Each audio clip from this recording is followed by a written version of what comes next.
Hey folks, this is Riker with a gaming news wrap-up video where we go over the happenings of the week. Feel free to check out last week's episode and make sure you have subscription notifications turned on to be alerted of new episodes. We'll start with some general gaming news before moving on to Diablo and Overwatch. Feel free to use the timestamps in the description below to skip ahead. Our first story here is about Cyberpunk 2077. This is a game we've discussed a couple times on this series. To get you caught up, the speculation is that there will be some presence for the game at this year's E3. And recently, as reported by comicbook.com, CEO of CD Projekt Red, Adam Kaczynski, that sounds right, recently spoke on stage at the Pareto Securities gaming seminar to discuss their plans about Cyberpunk. And he said, quote, "Cyberpunk is our new Witcher 3, but even more ambitious. Our goal is to establish a new blockbuster franchise from the beginning. We work in a new universe, futuristic universe. We believe it's very appealing to players, not only RPG players, but this is a true RPG, like Witcher 3, for mature audiences." I love what I'm hearing there. I'm looking forward to Cyberpunk, but what do you folks think? Is this a game you're looking forward to? Do you not care about sci-fi or the cyberpunk aesthetic? Do you prefer fantasy RPGs? Would you rather see a Witcher 4? Sound off in the comments. Next story, I want to talk briefly about Metal Gear Survive. This is the newest installment in the Metal Gear series that just launched recently. Metal Gear is a long-standing series that has been generally well received by both critics and audiences. But Metal Gear Survive is a rare, huge misstep by Konami, it seems. Ever since the game was announced, there have been complaints about it, revolving around any number of things, including the requirement for a persistent internet connection, the departure from the series' general theme and feel, recycled assets, microtransactions, and a lot of it seems to be tied to, or at least blamed on, the departure of Kojima from Konami. Metal Gear is almost synonymous with developer Hideo Kojima, so for him to leave the series obviously concerned fans. And it seems they were right to be concerned. This game is not being well received. Game journalists are giving it on average a 6 out of 10 rating, and the Metacritic user scores are hovering somewhere around 1.5 out of 10. But the one thing I want to discuss in this video is the most outrageous thing about this game, and that's that you need to pay an additional $10 in order to unlock more than one save slot. Yes, this is a full-priced game that you then need to spend an additional $10 on in order to unlock 3 more save slots. So you can only have one character, one save. If you want to try to make a second character, or if you have a brother, a sister, someone else in your household that would like to also play, but play on their own account or own character, you gotta fork over $10 or basically delete your existing save. This is absolutely absurd. Now look, I could accept microtransactions in a free-to-play game. The devs have to make money somehow. But if you got a full-priced game, and then you start adding microtransactions, you already start to lose me. But then when that microtransaction is for something of no real value, something that did not cost the developers extra to produce, like a save slot, that is absolutely unacceptable. It's one thing if devs are going to additionally produce new content that requires man-hours of work, paid salaries, skins, maps, DLC. You want to charge for that? Fine, you got some reason to argue that that's acceptable. I miss the days back when that was all just called bonus content and was given out for free. But there's some argument to be made that, yes, this is requiring development man-hours after the game releases to keep producing content, so yeah, we gotta pay for it. But a save slot? A save slot costs nothing. What is going on here? You know, it'd even be a different story if maybe you start off with 10 save slots and you gotta unlock an additional 10 for $10, but one save slot? This is possibly the stingiest, greediest thing I've ever heard in a AAA game. Metal Gear used to be a series that you can play offline. Your save games are saved to your hard drive, therefore there should be no limit to the number of saves you can have. But because of this persistent internet connection, oh well, it's being saved on our servers now, so if you want more server space, you gotta pay for it. Because despite every other game, every other MMO giving you multiple character slots, enough for any reasonable human being, before you need to start paying to unlock more save slots, we're gonna give you one? And that's not even to mention the other microtransactions that this game has. It boggles the mind. I don't know if this past year, these past 6 months, big developers are trying to see how far we can be pushed. Let's release a full price game and see how much more we can get these to pay. Look, I'm someone who believes that devs should be paid for their work. I believe that people that produce a product, that produce and provide something of value, should be compensated for that. But this is abhorrent and disgusting. But what do you folks think? Is this no big deal? Am I making too much of a fuss about this? Sound off in the comments. On to some Path of Exile news. The new league, the Bestiary League, started yesterday, and along with it came a content and balancing patch. Yes, this is the Pokemon League where there's a new crafting system where you can go around finding and capturing rare monsters in order to use them for crafting materials. It all seems like a very interesting system. I would love to get a chance to try it out at some point. And it seems for the most part players are receiving this well. There's also a complete revamp of ascendancies, that's sort of like prestige classes. That's an analogy for our D&D players. And all that stuff is great, but players are complaining about one thing, and that's that there's been no buffs to underperforming skills. This is something that the devs kind of hinted at a few months ago, so some players are pretty bummed that the buffs haven't happened yet. But if you are a Path of Exile player, I turn the question to you, what are your thoughts on that? On to Diablo news. We've got a couple rumors to talk about and possibly debunk, and it starts with this post that appeared on Reddit. Posted to the Diablo subreddit, the title of the post is, "This Ends the Plague of Terror." And it was nothing but a link to this image, Diablo Chronicles. And the title of the image is BlizzCon 2018, so the implication is that this is someone possibly internally at Blizzard leaking this image that would be shown, revealed at BlizzCon 2018 for presumably some kind of Diablo expansion or something for Diablo 3. That's the Diablo 3 logo with the subtitle Chronicles. Now, before we get excited about any of this, we need to remain skeptical here. Let's analyze this. The title, "This Ends the Plague of Terror," this is a quote that the druid says in Diablo 2 after killing Diablo. So this suggests, oh, maybe it's a druid expansion, some druid content. The logo here also seems to be kind of greenish, so green, plants, druid. The word Chronicles does seem sort of odd. It doesn't really feel like a Diablo expansion name. Blizzard really likes to use the blank of blank or blank of the blank for its subtitles. Lord of Destruction, Reaper of Souls, Wrath of the Lich King, Wings of Liberty, Heart of the Swarm, Legacy of the Void, Mists of Pandaria, Warlords of Draenor. I'm not saying it's impossible, it just feels out of place. It doesn't sound very Diablo-y either. But the Diablo 3 devs actually do use the term Chronicles. Sometimes they will make Developer Chronicles posts on the Diablo 3 website to sort of talk about behind-the-scenes dev stuff. So there is some precedence for using the term Chronicles, so in theory, maybe this is just a screen grab for a Diablo 3 2018 presentation where the devs just kind of talk shop. Another thing to note is that the Reddit user, Greenwalker Ciordan, is a completely fresh Reddit account. It was made right before posting that. That is the only post it's ever made. So that works for and against it. It works for it in that, oh, it's a throwaway account made by a Blizzard employee so that it couldn't be traced back to him, but also means we cannot lend any credence to its name. It's not like this is a Reddit user that has leaked stuff before. As for the name Greenwalker, Greenwalker seems to suggest something druidy as well. Again, green, nature, Greenwalker, I walk through nature, I'm a druid, Ciordan is arguably a druidic type of name. And then looking at the image itself, it's clearly not a screen grab, it's a picture taken with a phone or a camera.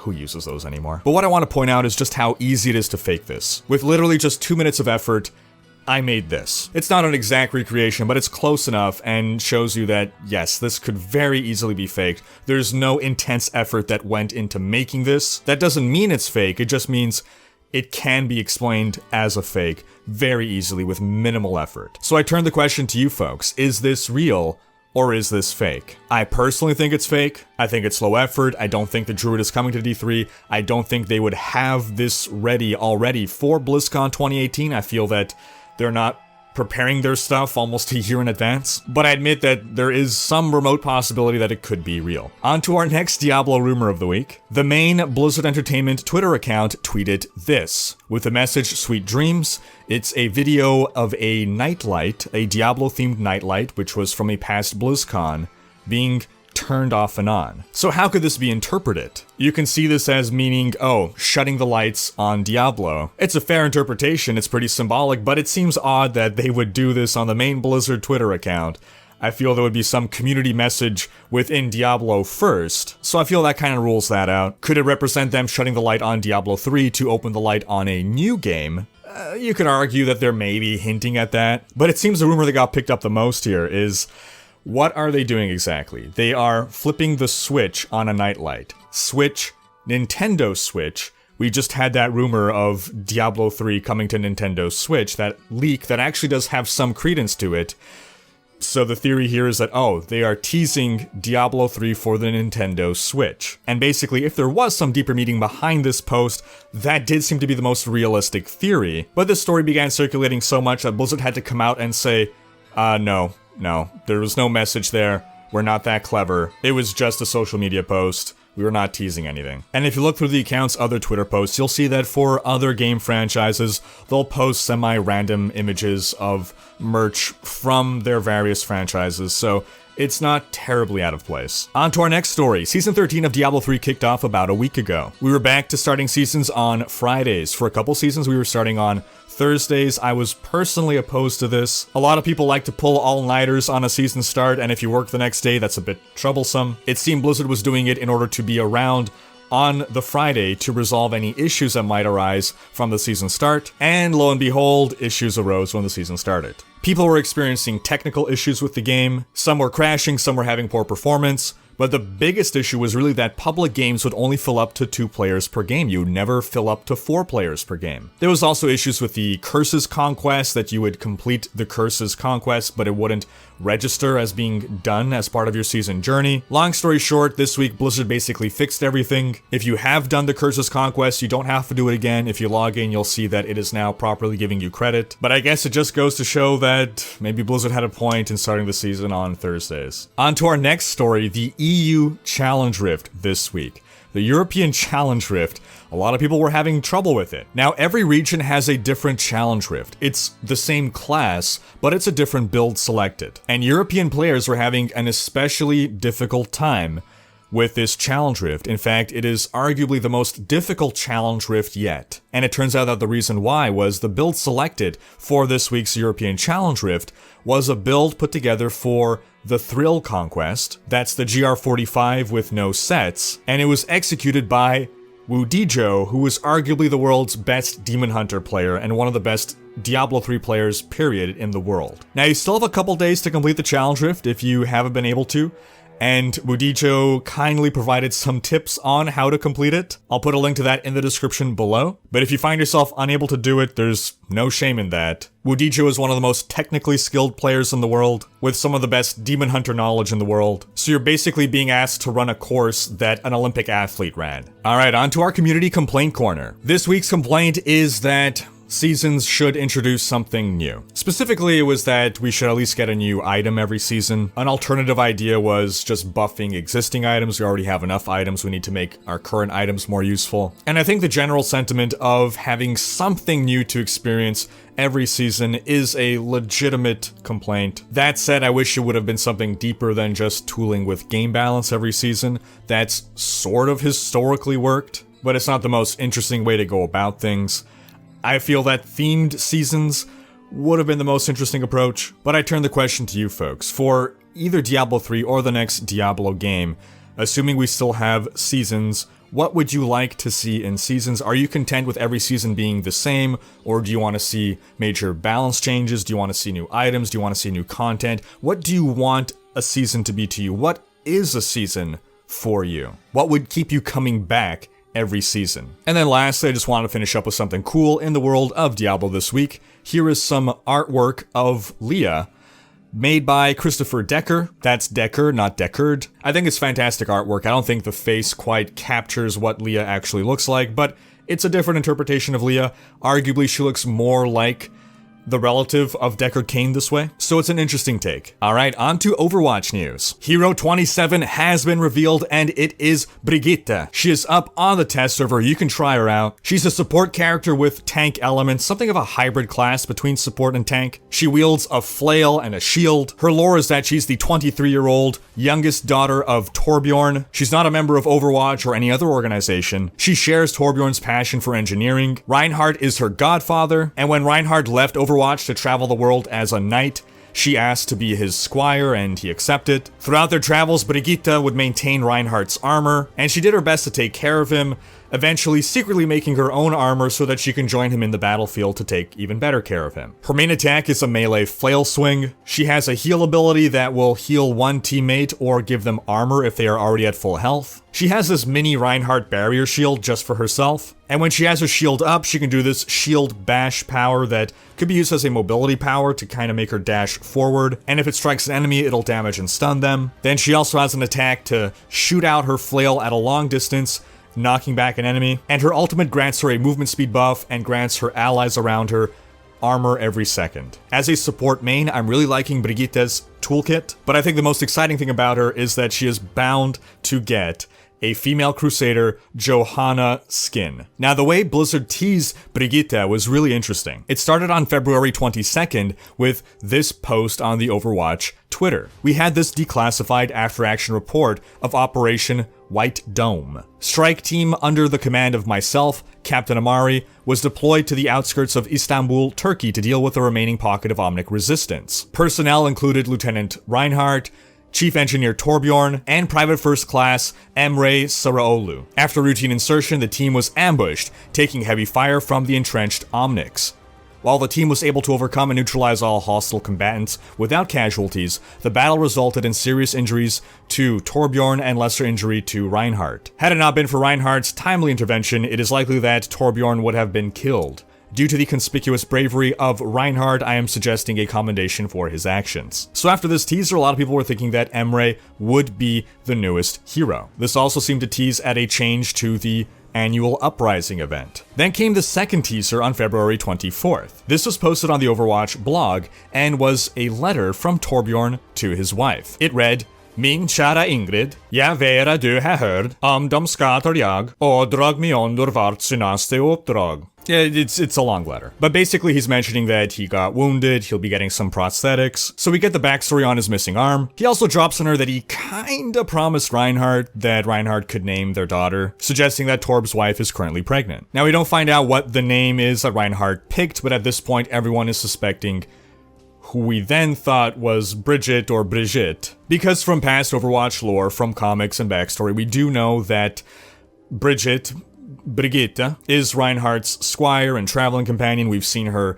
even in the latest Reinhardt cinematic. We didn't know that she was Torbjorn's daughter, but there was some precedence for it. Then the next teaser came on February 26th through Twitter. We see these schematics of a weapon that looks like a flail, and there's Swedish text talking about titanium alloy, titanium rod, microburner, and other components needed to construct this weapon. But then notice at the bottom there, the little mouse and the little cat paw batting at it. Why have the cat there? Is this a teaser for Jetpack Cat? The community has been talking about Jetpack Cat for the longest time, and I feel like Blizzard knew that people would think about Jetpack Cat by including that cat paw. I mean, why throw that in there? At that point, people also started to point out that in the image we saw of Torbjorn's family, they have a family cat who also seems to be that same orangey color as the paw in this image. And the girl in the background there was suspected of being Brigitte. Back then, people questioned whether she was just visiting because she was with Reinhardt or because she actually is